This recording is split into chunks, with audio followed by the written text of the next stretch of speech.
এই মিটিংয়ে ৩০০ জন যুবক বাহরাইনের বাদশার বিরুদ্ধে লড়াই করার জন্য তৈরি হয়ে গেল। তাদের মধ্যে নির্ধারিত হলো একজন নেতা, যার নাম হলো হযরত সাঈদ রাদিয়াল্লাহু তাআলা আনহু। যখন তারা যুদ্ধ যাবে, যখন তারা জিহাদে যাবে, সবাই সেজে গুজে কমপ্লিট হচ্ছে, তাদেরকে নিয়ে যাওয়া হবে মসজিদে কুবার কাছে। নবীর জীবনীর সবথেকে প্রথম মসজিদ মসজিদে কুবা, ওখানে নিয়ে যাওয়া হবে।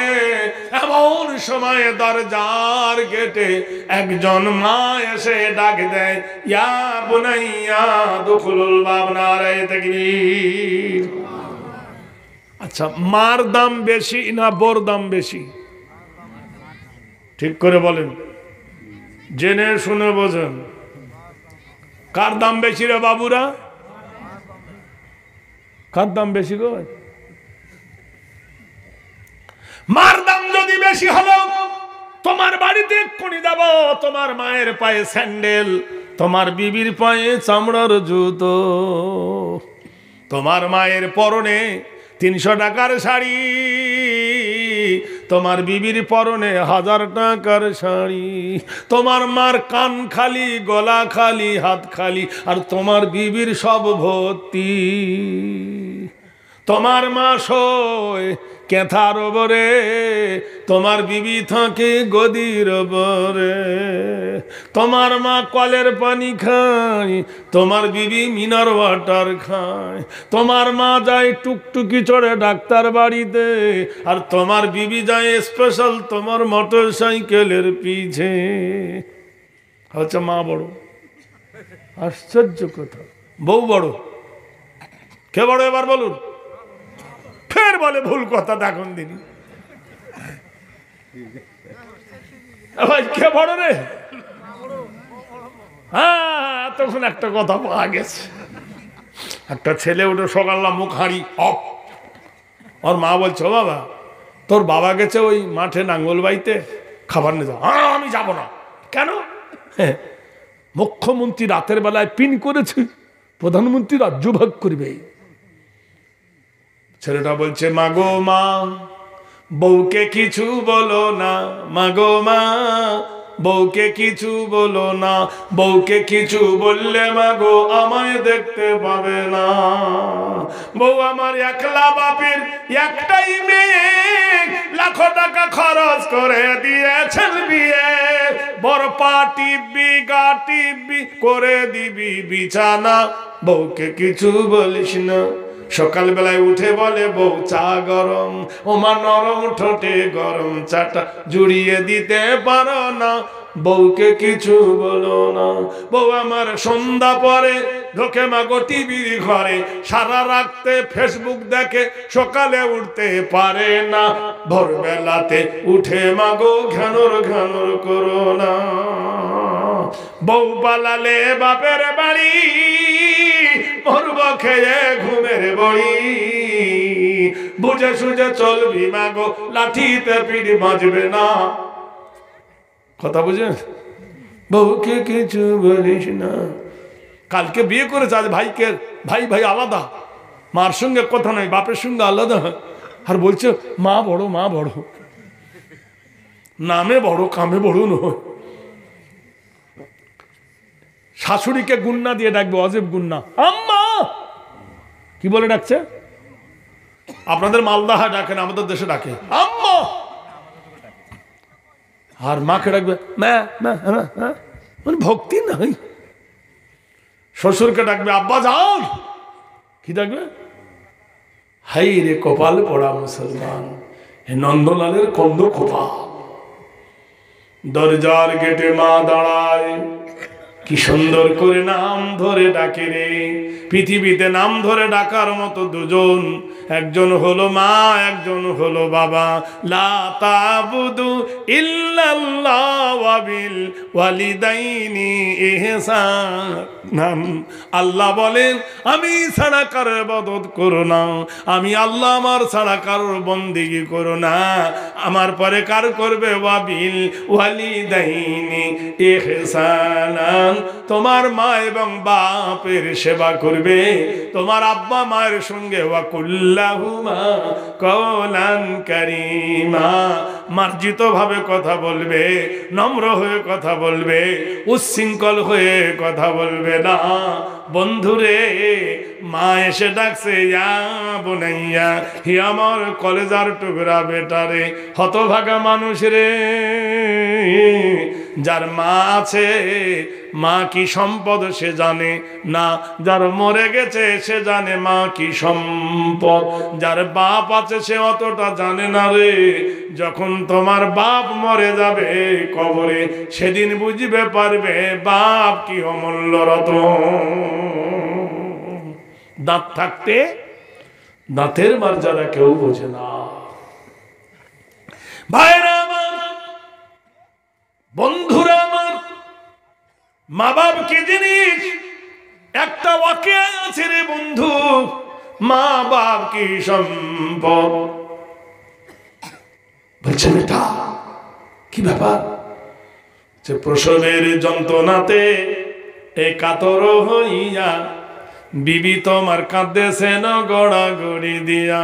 ও সোনার লাল, বেটা সাইরে যুদ্ধে যাচ্ছিস বেটা, বাধা নাই বেটারে, কিন্তু বাড়িতে বড় বিপদ বেটারে। আমার বৌমা, তোমার বিবির প্রসব বেদনা উঠেছে, বড় সংকট, বড় বিপদ রে বাবু, যন্ত্রণায় ছটফট করছে বিছানায় পড়ে। বাবা উপায় না দেখে আমি করি নিবেদন, ও আমার বাপজন কি করব বল। সাহাবী কহিল মাতা শোনোনি কো তুমি, ডাক দিয়েছেন কোরআন কি করিব আমি। বলল বেটারে প্রসবের যন্ত্রণাতে এই কাতর হইয়া বিবি তোমার কাঁদতেছেন গড়াগড়ি দিয়া। ও আমার সোনার লাল রে, বড় সংকট। বলল গো মা, আমি গেলে কমবে না, না গেলে বাড়বে না, একটা ডাক্তার দিয়ে পাঠাচ্ছি গো মা। বলে বেটা তাই কর। বলে ওয়ানুনাজ্জিলু মিনাল কোরআনি মা হুয়া শিফাউ ওয়া রাহমাতুল লিল মুমিনিন। কোরআন হলো সবথেকে বড় ঔষধ, কোরআন হলো বড় দাওয়া, শর্ত হলো মুমিন হতে হবে। মা যাও তোমার বৌমার কাছে সুসংবাদ নিয়ে পড়ো, ফাসায়াকুফিকাহুমুল্লাহু ওয়া হুয়াস সামিউল আলিম। যদি পেট ব্যথা করে পেটে হাত রেখে বলো ওয়াবিল হাক্কি আনজালনাহু ওয়াবিল হাক্কি নাযালা ওয়া মা আরসালনাকা ইল্লা মুবাশশিরাও ওয়া নাযীরা। হায়রে, কোরআনের ভক্তি আমাদের চলে গেছে, কোরআনের প্রেম আমাদের চলে গেছে, কোরআনের আকীদা আমাদের চলে গেছে, ঈমানকে আমরা দুর্বল করে ফেলেছি। সারা পৃথিবী লেগেছে কোরআনটাকে বাতিল করে দাও, পারবে? জোরে বলো। ইন্না নাহনু নাযালনা যিকরা ওয়া ইন্না লাহু লাহাফিজুন। নিশ্চয় আমি আল্লাহ কোরআন নাযিল করেছি, কোরআন হেফাজত করব আমি। কোরআন কে হেফাজত করবে? আল্লাহ। আর কোরআন ওয়ালাকে আল্লাহ করবে না, আল্লাহই করবে। ভাইরা আমার, বন্ধুরা, মা চলে গেলেন, সাহাবারা সাজ সাজ রব এসেছে মসজিদে কুবার কাছে লাইন দিয়ে সবাই মিলে ঘোড়ার লাগাম ধরে পড়ছে, নাস্তাইনু বিল্লাহ ওয়া নাতাওয়াক্কালু আলাইহি নাসরুম মিনাল্লাহি ওয়া ফাতুহুন করিব ওয়া বাশিরিল মুমিনিন। জীবন, জৈবন, মন প্রাণ আল্লাহর বর্ষবে দাও। যখন আল্লাহর বর্ষবে দেবে, আল্লাহ তোমার মুশকিলটা আসান করে দেবে, দূরটা নিকটবর্তী করে দেবে। আর আল্লাহর তরফ হইতে তোমার উপরে সাহায্য নেমে আসবে। ওয়া কানা হাক্কান আলাইনা নাসরুল মুমিনিন। আল্লাহ বলেন আমার হক হয়ে যায়, আমি মুমিনকে সাহায্য করি। কাকে আল্লাহ সাহায্য করে? হে ভাই, কাকে আল্লাহ সাহায্য করে? মুমিন মুমিনাতকে। যখন 300 বাহিনী বাহরাইনের মাটিতে সম্রাটের বিরুদ্ধে যখন ইনকিলাব শুরু করে দিল, সম্রাটের হলো 24,000 সৈন্য, আর এদের মাত্র পরিমাণে 300। বাজিছে দামামা বাঁধরে মামা, সেরে উঁচু করি মুসলমান, নয়া জামানার ডাক এসেছে, ভাঙা কেল্লায় ওড়ে জয় নিশান। লড়াইয়ের ময়দান গরম হয়ে উঠল, 100 মুজাহিদ শহীদ হয়ে গেল, 200 মুজাহিদ শহীদ হয়ে গেল, 30 জন মুজাহিদ শহীদ হয়ে গেল। 230 জন মুজাহিদ শহীদ হয়ে গেলে 300-র মধ্যে 70 জন থাকে বাকি। কাফেরদের হাতে বন্দী হলো, এদেরকে জেলখানায় নিয়ে যাওয়া হলো। হাতে পায়ে বেড়ি দিয়ে জেলখানার ভিতরে সম্রাট ইহুদি রাতের বেলায় এদেরকে গোশ খেতে দিল, গোশ খাও। এরা বলল আমরা গোশ খাবো না, রুটি খাবো না। বাদশা বলল কেন খাবে না? এরা বলল আমা উহিল্লা বিহি লিগাইরিল্লাহ, আল্লাহর কোরআন বলেছে হালাল পশু যদি আল্লাহর নাম ছাড়া যদি অন্য নামে জবাই করো, সেটা আমাদেরকে খাওয়া যাবে না। বলে পানি খাও, লাল পানি, তাও খাও না। বাদশা বলছে দাঁড়া, তোদেরকে বেঈমান করব, তারপর মারব। 70 জন রমণী সুন্দরীরা সুশীলা রূপসীকে বলল যাও জেলখানায় গিয়ে এই 70 জন সাহাবার ঈমানকে লুটে দাও। তারা যখন জেলখানায় এসে গান ধরেছে, নাচ ধরেছে, ইতিহাস সাক্ষী দেয় বন্ধুরে 70 জন সাহাবা একসঙ্গে বলে উঠল আল্লাহর পবিত্র কোরআন পড়তে লাগলো। আল্লাহর কোরআন বলে সুন্নাত মান কাদ আরসালনা ক্বাবলাকা মির রুসুলিনা ওয়ালা তাজিদু লি সুন্নাতিনা তাহবিলা। যখন তারা দল বেঁধে ঝাঁক মেরে কোরআন শরীফ শুরু করে দিয়েছেন, কোরআন পড়া শুনে মেয়েগুলোর জীবন ঠান্ডা হয়ে গেল, গান বন্ধ হয়ে গেল, নাচ বন্ধ হয়ে গেল। দিয়ালে পিঠ লাগায়ে আল্লাহর নবীর সাহাবীর মুখ দিয়ে কোরআনের বাণী শুনতে লাগলো। সুবহানাল্লাহ। এ মুসলমান, আল্লাহর নবীর সব থেকে দুঃখের বছর যেটা, যে বছরে নবীর বড় আব্বা আবু তালেব মরে গিয়েছিল, যে বছরে ওই মাসের খাদিজাতুল কুবরা রাদিয়াল্লাহু তাআলা আনহা ইন্তেকাল করেছিলেন। নবী ভগ্ন দেহ মনে কাঁদতেছেন। মহান আল্লাহ বললেন রাসূল বাল্লিগো, দিনের দাওয়াত দাও। কোথায় যাবে? দয়ার নবী গেলেন তায়েফে, যাকে বলা হয় ওয়াদে হালিমা। তায়েফের মাটিতে যখন তিনি দিনের দাওয়াত দিলেন, তায়েফের মানুষরা পাগল বলে আল্লাহর নবীর উপর অত্যাচার করলো। কেউ নবীকে ধাক্কা মারলো, নবী উঠে দাঁড়ায়, আবার ধাক্কা মারে, আবার উঠে দাঁড়ায়। পাথরের বৃষ্টি বর্ষণ করলো, মাথা কেটে গেল, জামাকে ছিঁড়ে গেল, গোটাই শরীর কেটে টুকরা টুকরা রক্ত ঝরতে লাগলো, জামা লাল হয়ে গেল। বিশ্বনবী সাল্লাল্লাহু তাআলা আলাইহি ওয়াসাল্লাম একটি গাছের গোড়ায় বসে কাঁদতেছেন, হায়রে আমার খাদিজা নাই, থাকলে আমাকে গরম পানি করে দিত। চোখের পানি ফেলতে ফেলতে হযরত যায়েদ বলছেন, ইয়া রাসূলুল্লাহ বাড়ি চলুন। ইতিহাস বলে রে বন্ধু, আল্লাহর নবীকে যায়েদ সঙ্গে করে নিয়ে যখন এসেছেন, নবীর 4টে কন্যা ছিল, জয়নাব, কুলসুম, রোকেয়া, ফাতেমা। জয়নাব বাবা বাবা বলে কাঁদে, রোকেয়া বাবা বাবা বলে কাঁদে, কুলসুম বাবা বাবা বলে কাঁদে। মা খাতুনে জান্নাত ফাতেমাতুজ জোহরা রাদিয়াল্লাহু তাআলা আনহা চুলার উপরে একটা পাত্র দিলেন, হাঁড়িতে গরম পানি, আর আরেক দিকে জাইতুনের তেল গরম করতে লাগলেন।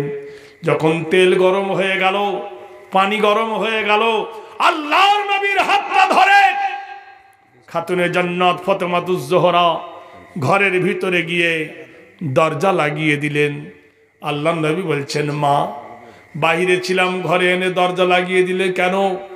আল্লাহ রসুলের সামনে খাতুনে জান্নাত ফাতেমা নবীর মাথাটা নিজের কোলের ওপর শুইয়ে নিলেন। বন্ধুরে, বাবার মাথাটা নিজের কোলের ওপর শুইয়ে নিয়ে গরম নেকড়া, যখন নেকড়াটা পানিতে ডুবালো, পানি গরমে নেকড়া দিয়ে আল্লাহর নবী রক্ত মাখা দেহটা চেপে ধরতে যখন ক্ষত জায়গায় গরম পানির তেজে রক্ত ধুয়ে নবীর একটু আরাম মতো লাগছে। যে জায়গায় পানি দিয়ে ধোয়া হচ্ছে, জাইতুনের গরম তেল মা ফাতেমা লাগিয়ে দিচ্ছেন। খুকি তুলে তুলে আকাশের দিকে মুখ তুলে কাঁদছেন। আল্লাহর নবী বলছেন, ফাতেমা, অমন করে কাঁদছ কেন? ফাতেমা বলছেন, বাবা যান, কদিন হলো বাবা আমার মা মরে গেছে। ওগো আল্লাহর নবী, তুমি তো গেলে গো আব্বা তায়েফে দাওয়াত দিতে, তায়েফবাসীরা বুঝলো না, তোমাকে মারলো। ওগো আব্বা, আমার আল্লাহর কাছে আমার ফরিয়াদ, ওগো আল্লাহ, তোমার নবী ইব্রাহিম দিনের দাওয়াত দিতে গিয়েছিল, তুমি ইব্রাহিমকে নমরুদ আগুনে ফেলে দিল, তুমি সেই ইব্রাহিমের জন্য আগুনকে ফুলের বাগান করে দিলে। ওগো আল্লাহ, তুমি বলো, তোমার ইব্রাহিম বড় না আমার আব্বা জান তোমার কাছে বড়? ওগো আল্লাহ, তোমার নবী মুসা আলাইহিস সালাতু ওয়াস সালাম ফেরাউন তাড়া করলো, নীল নদ পার করার জন্য তুমি রাস্তা বানিয়ে দিলে। আল্লাহ, আমার পিতা হযরত মুহাম্মদ আলামি দিনের দাওয়াত দিতে গেল, খোদা তোমার দিনের দাওয়াত তোমার কাজে পাঠাইলা তাকে, আর তাকে এত পাথর মারলো, ওই পাথরটা যদি তুমি ফুল করে দিতে, ওই পাথরটা যদি তুলা করে দিতে, আমার আব্বার কপাল ফাটতো না, আমার আব্বার মুখ ফাটতো না, আমার আব্বার গা ফেটে রক্ত বার হতো না। আল্লাহর নবী বলছেন, ফাতেমা, এমন করে দোয়া চাইতে হয় না। ফাতেমা বাপের মাথাটা চেপে ধরে বলছে, আব্বা, তোমার তো বাবা নাই, তুমি কি জানবে? আর যদি তোমার বাপ আব্দুল্লাহ বেঁচে থাকতো, তোমার পিতা যদি আব্দুল্লাহ বেঁচে থাকতো, আব্দুল্লাহর মাথা যদি ফেটে রক্ত বার হতো, তোমার কলেজায় কত আঘাত লাগতো তুমি জানতে। ওগো আব্বা, তোমার তো মা নাই, তোমার মা যদি থাকতো, মায়ের মমতা তুমি বুঝতে।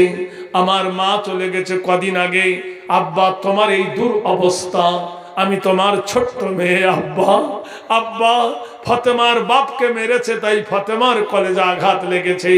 আল্লাহ, আল্লাহ, আল্লাহ ভালো জানে আব্বা, তোমার বাপ থাকলে, তোমার বাপের মাথা ফাটলে বেদনা তুমি কত জানতে। আল্লাহর নবী তাজদারে মদিনা চোখের পানি মা ফাতেমার উরুতে পড়তেছেন, বাপ বিটি কাঁদতেছে। বন্ধুরে, দোস্তরে দিনের খাতিরে, দিনকে জিন্দার জন্য রক্তের বন্যা বইয়ে দিয়েছিলেন যে নবী, আজকের আপনাদের কাছে বলি দুটো কথা। হাদিস শরীফে রয়েছে, মান বানা লিল্লাহি মসজিদান ফাবানাল্লাহু লাহু বাইতান ফিল জান্নাহ, যারা আল্লাহর ঘর বানিয়ে দেবে, আল্লাহ তাদের জান্নাতে একটা ঘর দান করবেন। অপর জায়গায় হাদিসে এসেছে, ইজা মাতাল ইনসান ইনকাতা আনহু আমালুহু ইল্লা মিন সালাসাতিন ইল্লা মিন সাদাকাতিন জারিয়াতিন আও ইলমিন ইনতাফাউ বিহি আও ওয়ালাদিন সালিহুন ইয়াদউ লাহু আও কামা ক্বাল আলাইহিস সালাতু ওয়াস সালাম। আমি আপনাদের কাছে 10 জন ব্যক্তিকে চিহ্নিত করব, 10 জন ব্যক্তি 1,000 করে টাকা, তোমার মা বেঁচে থাকলে শাড়ি লাগতো, তোমার বাবা বেঁচে থাকলে লুঙ্গি জামা লাগতো, চলে গেছে যারা, আর সাদাকাতু তারাদ্দুল বালা। কেউ একজন আছেন এই দলের মধ্যে, 1,000 টাকা আল্লাহর ঘরে দিয়ে নগদ অথবা বাকি আজকের একটা টিকিট ক্রয় করে নেবেন, ইনশাআল্লাহু আলাজিজ। আল্লাহ যেন তোমার মা বাপের কবরটাকে নাজাতের ওসিলা করে দেয়। কোন ভাই আছেন তোমার আব্বার পিঠের তলার কাফনটা কেনার জন্য 1,000 টাকা আল্লাহ রাস্তায় দেবেন? নিচ্ছি। আমার এক ভাই 1,000 টাকা দিয়েছেন, আরেক নানা আচ্ছা 500 কালকে 4,000 টাকা দিলাম, আর প্রতিদিন অসুস্থ। 4,000 টাকা দিলেন। আচ্ছা প্রতিদিন অসুস্থ, আল্লাহ তাকে সাফাই কুল্লিয়া দান করুক। আচ্ছা ভাই উঠবেন না, পালাবেন না ভাই, যাবেন না, জলসা তো হবে। মোহাম্মদ ইব্রাহিম সাহেব 1000 টাকা। মোহাম্মদ ইব্রাহিম সাহেব 1000 টাকা। আব্দুল বাড়ি 500। আব্দুল বাড়ি 500। 10 জন ব্যক্তির কাছে ভাই। এই আপনারা কা হাদিস শুনেছেন তো? কি নাম? মোহাম্মদ শেতাবউদ্দিন সাহেব 5000 টাকা। মোহাম্মদ শেতাবউদ্দিন সাহেব 5000 টাকা। লিল্লাহে তাকবীর। শেতাবউদ্দিন বলে ভাই ছিল বড় জ্ঞানী, 5000 টাকা দিল যোগ কাদের গনি।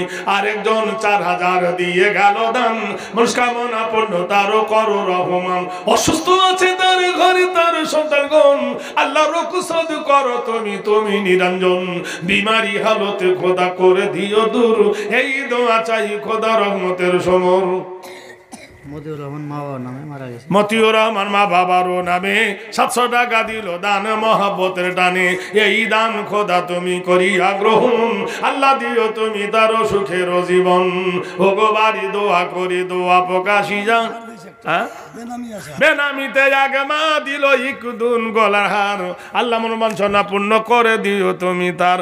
আরেকজন মাতা দক দিল একটা হার, এই হার কবুল করো ছোট্ট আমার মার। ওগো বাড়ি দোয়া করি দোয়া প্রকাশি যা। আবুল হোসেনের স্ত্রী 500 টাকা। আবুল হোসেনের স্ত্রী 500 টাকা দান, উদ্দেশ্য সফল তুমি করো রহমান। আমি 10 জন ব্যক্তিকে চিহ্নিত করব বলেছি। আশারায়ে মুবাশশিরা ছিলেন 10 জন। কে প্রথমে 1000